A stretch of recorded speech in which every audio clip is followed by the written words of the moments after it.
Regulador de tensão linear positiva LM317. A prática sugerida aqui complementa uma prática anterior de uso da fonte de alimentação ATX de um computador tipo PC. A tensão fixa dessas fontes pode ser variada utilizando este circuito integrado, que permite variar a tensão de 1,25 volts até 37 volts. É importante observar a pinagem do componente, onde o mais usual encapsulamento é o TO220. Os pinos comumente utilizados são ajuste, entrada e saída. Dependendo do código sufixo desse componente, obtém-se diferentes parâmetros, principalmente com relação à corrente do componente, corrente de saída, e a temperatura de operação. A aplicação típica do circuito regulador de tensão LM317 utiliza poucos componentes, apenas um resistor de 240 ohms, um potenciômetro de 4.700 ohms, 3 capacitores para filtragem e 2 diodos para proteção do circuito regulador. Podemos aplicar um circuito bastante simples para drenar uma corrente maior do que a corrente suportada pelo regulador, utilizando simplesmente um transistor PNP e um resistor, que permitem escoar uma corrente maior diretamente para a saída, fazendo com que o regulador trabalhe a frio, com uma corrente baixa, que permite uma maior estabilidade funcional, um controle maior de corrente na saída. O transistor escolhido para essa prática foi o TIP42C, transistor de uso geral, de média potência, podendo ser utilizado qualquer outro transistor PNP de média ou alta potência, mas a característica desse aqui é bastante interessante, pelo fato de trabalhar com 100 volts, tensão coletor-emissor, e a corrente de 6 amperes em regime contínuo, podendo operar com 10 amperes de pico.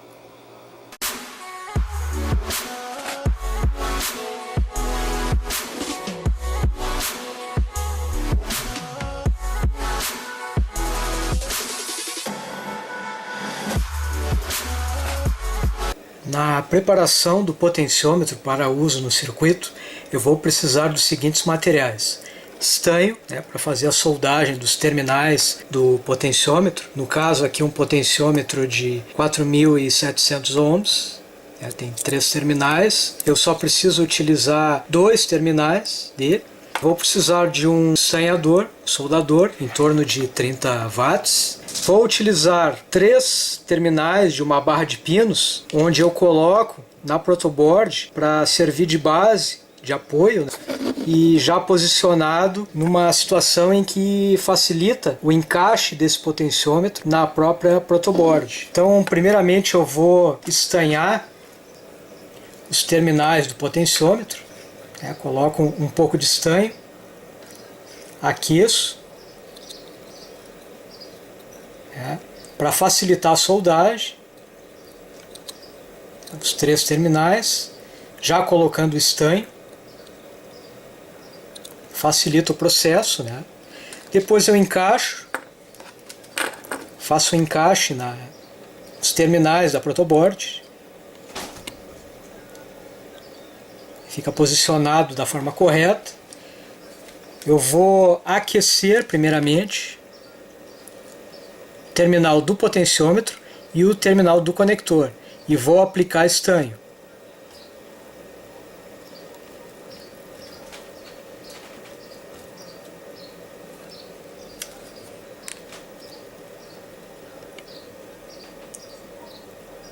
Faço a aplicação em um de cada vez.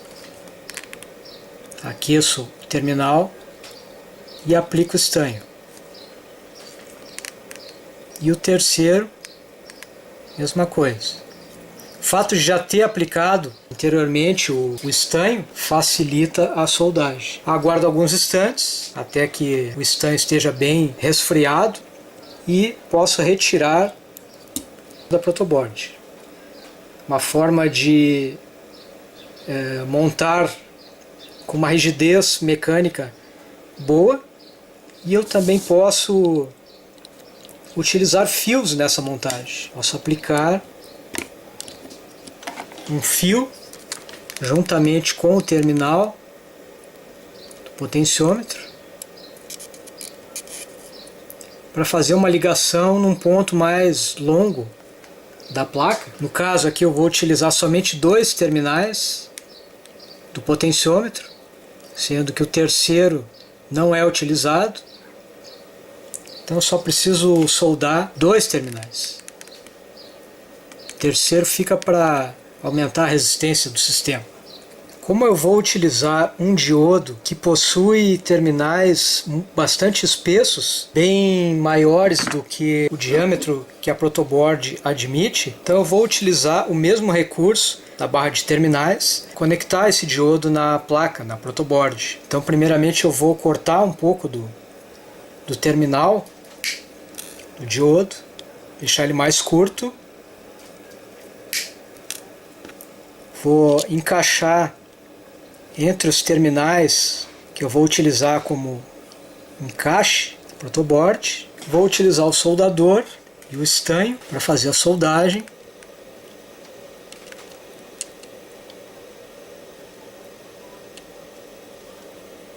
Primeiramente um dos terminais, depois o outro.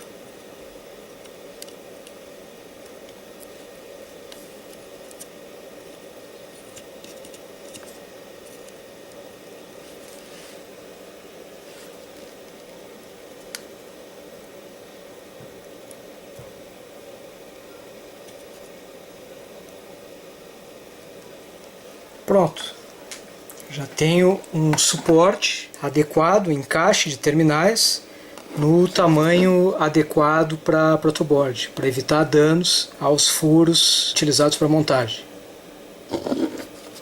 Existem várias técnicas que podem ser utilizadas para fazer essa adaptação de encaixe mecânico na protoboard, até mesmo com um pedaço de fio também vai funcionar da mesma forma. Pode ser utilizado o alicate de bico para segurar o componente ou segurar o terminal no momento da soldagem, para evitar qualquer risco de contato da pele com o componente. Pode ocorrer uma pequena queimadura, né? Então tem que se ter o cuidado ao utilizar esse instrumento, né, o soldador, porque o aquecimento pode causar algum problema para a pele.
Aqui está então uma montagem bastante compacta, bem caprichada, bem organizada, com poucos fios, cerca de 7 fios, e os próprios componentes fazendo as conexões, e uma rigidez mecânica para alterar o valor da tensão através do potenciômetro de 4K.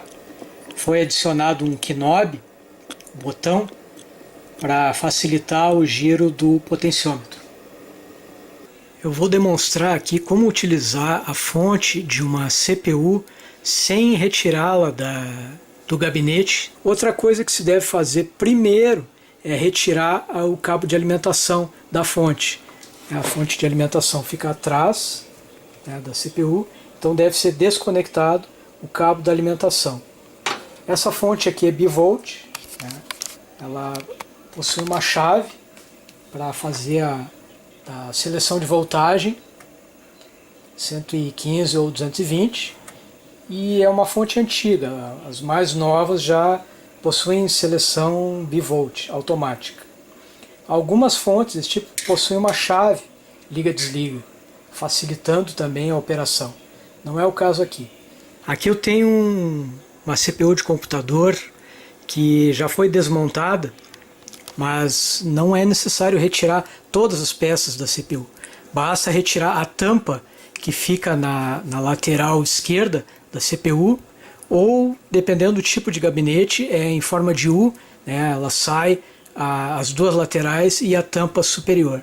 Aqui dá para ver que existe a placa-mãe, né, lá dentro, existe a fonte de alimentação, e os periféricos eu já aproveitei para retirar, para facilitar. Mas não é necessário retirar HD, DVD, qualquer outro leitor de disco que exista na CPU, basta somente retirar o cabo de alimentação desses dispositivos periféricos. Então, desconectando a alimentação, você já pode utilizar, mantendo, por exemplo, os cabos de dados, o cabo de HD, o cabo de DVD, eles podem ficar conectados, mas é necessário retirar o cabo de alimentação dos dispositivos, porque vai ser utilizada as saídas, e se eles estiverem conectados, os dispositivos podem ser afetados. O que eu gostaria de mostrar é os cabos que têm que ser retirados. Eles são dois cabos principais.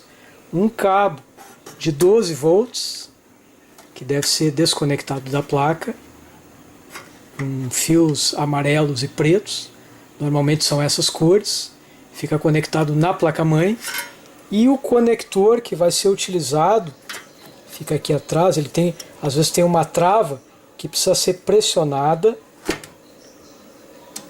para retirar o conector. Então esse conector é o que nos interessa para utilizar as alimentações, sem desmontar o resto do computador. As fontes ATX, tanto versão 1.0 quanto 2.0, possuem a mesma característica de pinagem, posicionamento de pinagem. A única diferença é a quantidade de pinos, sendo que o padrão antigo possui 20 pinos e o padrão novo possui 4 pinos a mais, né, totalizando 24. Os pinos que nos interessam são o pino verde, PS-ON, e o pino preto, qualquer um deles, sendo o comum da fonte de alimentação. Então o que se faz é ligar o preto no verde, né, promovendo um curto-circuito. Pode ser utilizado um pedaço de fio, um fio qualquer, quanto mais espesso, melhor. Né, no caso aqui eu dobrei um fio bem fininho, né, fiz um U, e vou promover aqui o curto entre o quarto pino, considerando aqui o lado direito, né, o quarto pino, que é o PS-ON, cor verde, ligado num preto qualquer, que fica próximo dele. Então, com essa ligação aqui, a fonte já passa a ser ativada automaticamente ao ligar a energia elétrica na entrada de energia. Feito essa conexão, né, do pino PS-ON no comum, eu posso utilizar tanto as saídas desse conector, né, de alimentação, quanto os outros, né, dependendo do valor de tensão que eu quero. Por exemplo, o amarelo é 12 volts, preto é 0 e o 5 é no vermelho. Eu também posso utilizar a cor laranja, no caso aqui, o primeiro pino é laranja, ele tem a tensão de 3,3 volts. O azul, menos 12 volts. Uma outra possibilidade que se pode utilizar para alimentar circuitos eletrônicos é utilizar, por exemplo, uma fonte de notebook.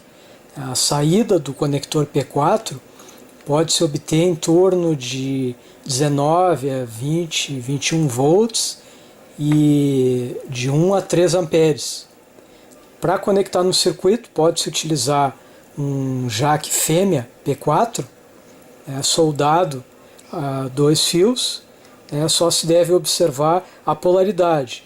No caso, a maioria dos conectores P4 tem o pino central como positivo e o lateral é o negativo. No meu exemplo aqui, o fio branco é o positivo e o fio roxo é o negativo. Então, utilizando o pino P4, o jack P4 fêmea, se pode conectar diretamente na protoboard e conectar a ponta da fonte do notebook de forma a não causar nenhum problema para a fonte, poder reutilizar no computador, notebook, e sem danificar a ponteira. Uma outra alternativa que se tem é o uso de fontes, de carregadores de celular, de 5 volts, em torno de 5 volts. Podem ser utilizados outros carregadores, de roteador, por exemplo, costuma ser 12 volts. Impressoras, jato de tinta, costumam ter alimentação de 24 volts. Então existem diversos aparelhos eletrônicos, aparelho de DVD, por exemplo, tem uma fonte chaveada que também pode ser utilizada. Sempre a gente tem algum conhecido, alguém que tem um equipamento danificado, mas que a fonte de alimentação pode estar boa.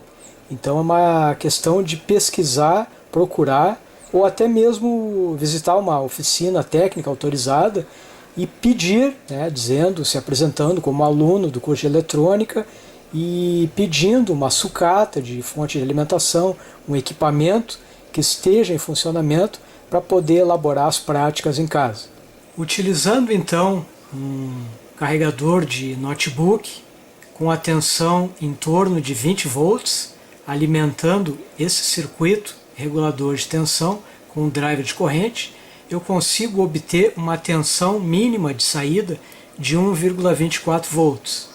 Eu posso atuar no potenciômetro de forma a variar a tensão de saída numa excursão que vai de 1,25, que é o valor mínimo de tensão, até o valor máximo do carregador de bateria do notebook, que no nosso caso aqui é 20 volts, só que ocorre uma queda de tensão em cima do circuito para que ele funcione e eu consigo obter no máximo a tensão de saída de 18,68 volts. Essa é a tensão máxima que eu posso obter com esse circuito. O ajuste é bem preciso, através do movimento no potenciômetro eu posso ajustar décimos ou centésimos de volts, dependendo da precisão do movimento, e assim eu obtenho a funcionalidade de um circuito eletrônico que me permite variar a tensão de saída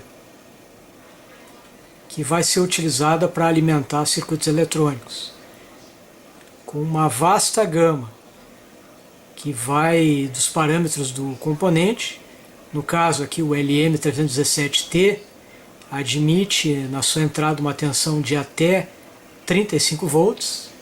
Através de circuitos eletrônicos pode-se obter uma tensão próxima de zero, adicionando um potencial negativo no pino de ajuste,